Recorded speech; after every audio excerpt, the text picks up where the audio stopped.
आज हुआ है इसका डायलिसिस? आज डैन है सर। बीपी कितना है? अभी 110 बजे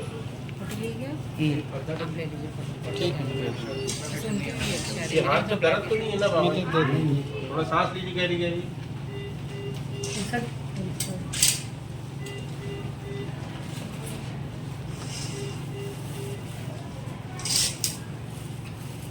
जीप दिखाइए। ठीक है।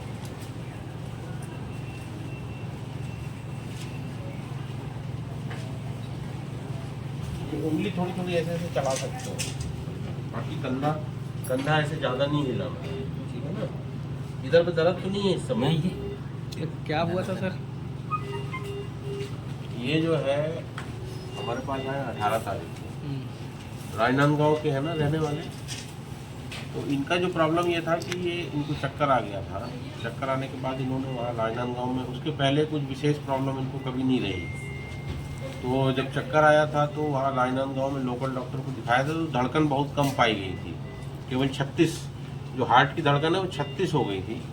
और जब ये डॉक्टर को जहाँ दिखा रहे थे वहाँ पर और धड़कन नीचे गई, तो वहाँ पे डॉक्टर को CPR देना पड़ा। CPR का मतलब ये होता है कि जब मरीज अर्धमृत अवस्था में हो जाता है, मतलब ऐसा लगता है कि अब मरीज की धड़कनें रुकने वाली हैं और मरीज जो है बिल्कुल अर्धमृत अवस्था में पहुंच जाता है, तब जान बचाने के लिए डॉक्टर CPR देते हैं। CPR की जो प्रक्रिया होती है वो इमरजेंसी में कहीं बाहर भी, जैसे कहीं कोई पेशेंट अनकॉन्शियस होता है, हॉस्पिटल में नहीं है या हॉस्पिटल के बाहर कहीं किसी भी फैसिलिटी में अगर पेशेंट अनकॉन्शियस हो जाता है तो उसकी जान बचाने के लिए उसको CPR दिया जाता है। तो CPR दे करके इनको यहाँ पर शिफ्ट कराया गया था। जब यहाँ पर ये आए तो यहाँ पर इनका धड़कन मात्र 35 था और BP नहीं मिल रहा था और पेशेंट की कंडीशन अत्यधिक सीरियस थी और ये होश में भी नहीं थे। आपको याद है जब हॉस्पिटल आए थे? बिल्कुल याद नहीं है ना? कि याद है उस समय जब अंदर आए थे इधर? याद है कि नहीं? नहीं याद है इनको। तो इसका मतलब ये है कि इनकी मानसिक स्थिति भी जो है वो कंट्रोल में नहीं थी, पेशेंट को होश भी नहीं था। वो इसलिए था क्योंकि इनकी धड़कन स्लो हो गई थी, तो ब्रेन में ब्लड की सप्लाई भी नहीं पहुंच पा रही थी। तो ऐसी स्थिति में तुरंत उनको हम लोगों ने ट्रीटमेंट दिया और जो धड़कन के लिए टेम्पररी पेसमेकर डाला जाता है, टेम्पररी पेसमेकर डालने के दौरान भी उनकी धड़कन बंद हुई 2-3 बार। तो खुद हम लोगों ने जो कैथ लैब का स्टाफ है और मैंने भी प्रोसीजर छोड़ के बीच में, नॉर्मली प्रोसीजर करते समय क्योंकि डॉक्टर स्टेराइल कंडीशन में रहता है तो प्रोसीजर पे ही उसका ध्यान रहता है, तो प्रोसीजर बीच में छोड़ के हमने इनको CPR दिया, जिससे कि धड़कन कुछ थोड़ी वापस आए, क्योंकि हार्ट अगर एक बार बंद हो जाएगा तो फिर स्टार्ट नहीं होगा। जो हार्ट होता है अगर एक बार वो बंद हो जाएगा तो उसको दोबारा स्टार्ट नहीं किया जा सकता। तो जो भी करना है उसमें हार्ट चलता रहेगा तभी आप कुछ कर सकते हैं। तो जो भी धड़कन थी इनकी 20-22 तक भी धड़कन जो भी पहुंच पा रही थी CPR के द्वारा, वो CPR में ही हमने इनको टेम्पररी पेसमेकर डाला, जिससे कि धड़कन इनकी फिर 100 और 120 आने लगी। उसके पश्चात जब यहाँ पे शिफ्ट किया तो इनको रीनल फेल्योर की प्रॉब्लम भी पाई गई। रीनल फेल्योर में ये होता है कि पेशेंट की किडनी काम नहीं करती और उसको यूरिन बनना बंद हो जाता है, तो उसके लिए इनका डायलिसिस करवाया गया और पिछले 10 दिनों में इनका 8 से 10 बार डायलिसिस हुआ है, जिसके पश्चात एटलीस्ट जो किडनी के पैरामीटर्स हैं, जैसे ब्लड यूरिया है, सीरम क्रिएटिनिन है, सीरम पोटेशियम है, वो सारे पैरामीटर्स ओके आ रहे हैं। जो पेसमेकर की जो टेम्परेरी पेसमेकर डाला गया था वो 2 दिन के पश्चात हमने उसको परमानेंट पेसमेकर में कन्वर्ट कर दिया। तो एक्सरे है क्या? इनका एक्सरे दिखा। इनका जो डायलिसिस था वो पहले कभी नहीं हुआ था, ये इसके बाद ही हुआ है। वो मतलब किडनी ज़्यादा डैमेज हो गई थी क्या उसी के चलते? इसमें ये होता है कि किडनी नॉर्मल रहती है लेकिन किडनी यूरिन बना नहीं पाती, तो उसको एक्यूट रीनल फेल्योर बोलते हैं। तो एक्यूट रीनल फेल्योर में ये होता है कि जैसे कुछ भी बॉडी के अंदर कुछ भी स्ट्रेस हुआ, मान लीजिए किसी को लूज मोशन हुआ, बॉडी में पानी की कमी हो गई या दिल की धड़कन स्लो हो गई, उसकी वजह से भी किडनी को ब्लड की सप्लाई नहीं प्राप्त हो पाई, तो उसके चलते किडनी कुछ समय के लिए यूरिन बनाना बंद कर देती है। कुछ पेशेंट में रिकवरी हो जाती है और यूरिन बनना दोबारा से चालू हो जाता है, लेकिन कुछ पेशेंट में रिकवरी स्लो होती है। अब यूरिन दोबारा से बनना चालू नहीं हो पाता है तो उतनी देर तक उनका डायलिसिस किया जाता है, जिससे कि उनकी ब्लड की सफाई होती रहे। तो ये हम इसमें एक्सरे में देखेंगे, ये इनका परमानेंट पेसमेकर लगा हुआ है, जो उसकी बैटरी है और और ये इसकी लीड जो है ये ऐसे होते हुए हार्ट में, यहाँ पर हम देखेंगे ये लीड हार्ट में जो है पहुँचा के उसको स्क्रू कर दिया गया है। तो ये परमानेंट पेसमेकर है जो कि इनको धड़कन प्रदान करेगा और उसके चलते इनका धड़कन जो है बिल्कुल नॉर्मल है, 74 चल रहा है इस समय और बीपी भी जो है वो 130/80 है। तो कहने का मतलब है कि जो हार्ट की जो भी प्रॉब्लम थी इनकी वो पूरी तरीके से ठीक हो चुकी है और जो परमानेंट पेसमेकर था वो इनको जीवन भर उनको धड़कन प्रदान करता रहेगा। तो किडनी का जो भी है उसके लिए किडनी के डॉक्टर देख रहे हैं, नेफ्रोलॉजिस्ट देख रहे हैं और जो भी डायलिसिस हो रही है उसके द्वारा उनके सारे किडनी के पैरामीटर ओके चल रहे हैं। बाई चांस इनको अगर डॉक्टर नहीं मिलता सीपीआर कैसे देते हैं, दूसरे लोग कैसे सीपीआर देंगे? उसके लिए बेसिक लाइफ सपोर्ट की ट्रेनिंग होती है। बेसिक लाइफ सपोर्ट की ट्रेनिंग में ऐसा सिखाया जाता है कि बेसिक लाइफ सपोर्ट देने के लिए डॉक्टर होना ज़रूरी नहीं है।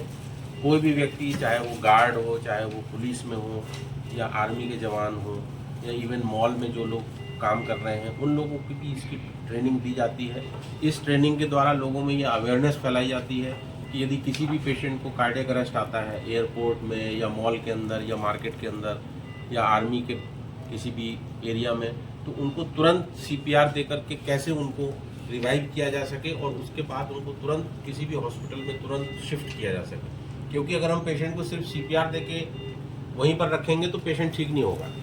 तो जिस प्रॉब्लम की वजह से पेशेंट को कार्डियक अरेस्ट आया है उसका इवैल्यूएशन होना ज़रूरी है और पेशेंट को तुरंत जो भी नियरेस्ट हॉस्पिटल है वहाँ पर शिफ्ट करना ज़रूरी है। सीपीआर से ये है कि पेशेंट की हार्ट की धड़कनें बंद होंगी तो पेशेंट चलता रहेगा। जैसे कि इनके केस में हुआ, अगर इनकी दिल की धड़कन बंद हो जाती तो फिर उसको दोबारा से स्टार्ट नहीं किया जा सकता। लेकिन सीपीआर मिलने से क्या हुआ कि कुछ धड़कन चलती रही और हार्ट के चलते चलते जब जैसे ही पेसमेकर लगा तो धड़कन जो 15, 20, 18 चल रही थी वो बढ़ के एकदम से 100, 120 जो नॉर्मल धड़कन होती है। आप अनुभवी डॉक्टर हैं, आपके लाइफ में कितना कम से कम हार्ट बीट होनी चाहिए और कितने कम में पेशेंट को बचाया जा सकता है? देखिए, हार्ट बीट की जो नॉर्मल रेंज होती है वो 60 से 90 होती है। कुछ लोगों में 50 से 60 तक भी पाई जाती है। उसके लिए कुछ मेडिकल कंडीशंस होती हैं, जैसे किसी पेशेंट को कोई बीपी की दवाई चल रही है या जो लोग एथलीट्स होते हैं, बहुत ज़्यादा एक्सरसाइज करते हैं, जो फिजिकली ट्रेंड होते हैं, उनकी भी धड़कन कभी कभी 50 से 60 के बीच में चलती है। सामान्यतया यदि धड़कन 50 से कम चल रही है तो ऐसी स्थिति में हमको तुरंत उन पेशेंट का ईसीजी करना चाहिए और हार्ट के डॉक्टर को दिखाना चाहिए, क्योंकि 50 से नीचे अगर धड़कन है तो निश्चित रूप से उसका कुछ ना कुछ बीमारी से संबंधित कारण हो सकता है या हो सकता है कोई सीरियस बीमारी हो, धड़कन की बीमारी हो। और अन्य परिस्थितियों में क्योंकि पेशेंट को भी उतनी जानकारी नहीं होती है और धड़कन और नीचे चली जाती है और ऐसे पेशेंट में कंप्लीट हार्ट ब्लॉक की स्थिति होने के बाद हार्ट बंद हो जाएगा और पेशेंट जो है वो सर्वाइव नहीं कर पाएगा। सर, एक पेशेंट आया था क्रिटिकल केयर में जिसकी हार्ट बीट 36 हो गई थी, कैसे उसको आपने मैनेज किया, क्या कंडीशन थी, क्या परेशानियाँ हैं? ये पेशेंट जो आया था हमारे पास डिस्ट्रिक्ट हॉस्पिटल नांदगांव से रेफ़र होके आया था। जब उसको रिसीव किया कैजुअल्टी में तो हार्ट रेट बहुत कम थी, 36, बीपी उसका नहीं मिल रहा था, अनकॉन्शियस था, किडनी काम करना बंद कर दी थी। ऐसी अवस्था में सबसे पहला जो उद्देश्य होता है मरीज़ का बीपी मेंटेन करना, हार्ट रेट मेंटेन करना, तो उसके लिए हमने दवाइयाँ चालू की और जब ईसीजी किया तो एक कंप्लीट हार्ट ब्लॉक करके कंडीशन होती है, वो डायग्नोस हुई। तो उसको मैनेज करने के लिए टेम्परेरी पेसमेकर हमने डाला, मरीज़ को मीनवाइल वेंटिलेटर पे रखा और उसका यूरिन आउटपुट मैनेज करने की कोशिश की। टेम्परेरी पेसमेकर डालने के बाद मरीज़ का बीपी धीरे धीरे थोड़ा आना चालू हुआ, मरीज़ की कॉन्शियसनेस गेन होने लगी। तो उसके बाद उसको परमानेंट पेसमेकर डाला गया और पेशेंट को डायलिसिस पे रखा गया और धीरे धीरे पेशेंट जो है कॉन्शियस होके आज जो है डिस्चार्ज होने की अवस्था में। सर, ये जो पेशेंट है ये छोटे डॉक्टर के पास पहुंच गया था, ठीक है, नांदगांव डिस्ट्रिक्ट हॉस्पिटल में उतनी फैसिलिटी नहीं थी और उन्होंने डिस्चार्ज किया हायर सेंटर में, तो यहाँ बच गया। अगर किसी को डॉक्टर की नहीं मिल पा रही फैसिलिटी और नहीं मिल पा रहा, ऐसी स्थिति में क्या करना चाहिए उनको? देखिए, प्राचीन ज़माने से हम लोगों को ये तो सिखाया गया है कि कोई भी मरीज़ अगर कहीं पे भी पहुंचता है तो उसका पल्स देखना सबको सिखाया जाता है, कोई भी छोटा डॉक्टर हो बड़ा डॉक्टर हो। अगर किसी को मूर्छा आ रही है और उसका पल्स रेट बहुत कम है तो ऐसे अवस्था में मरीज़ को तत्काल बड़े सेंटर में रिफ़र करना चाहिए, क्योंकि पल्स रेट एकदम कम हो जाती तो छोटे हॉस्पिटल में इलाज करना उसका संभव नहीं है। तो मैं यही कहूँगा कि पल्स रेट बहुत कम है, बीपी नहीं मिल रहा और मूर्छा आ रही है, तो उसको हायर सेंटर में रेफर करें। सर नाम परिचय बताइए। मैं डॉक्टर संजय गोयल, स्पर्श hospital, director and medical superintendent.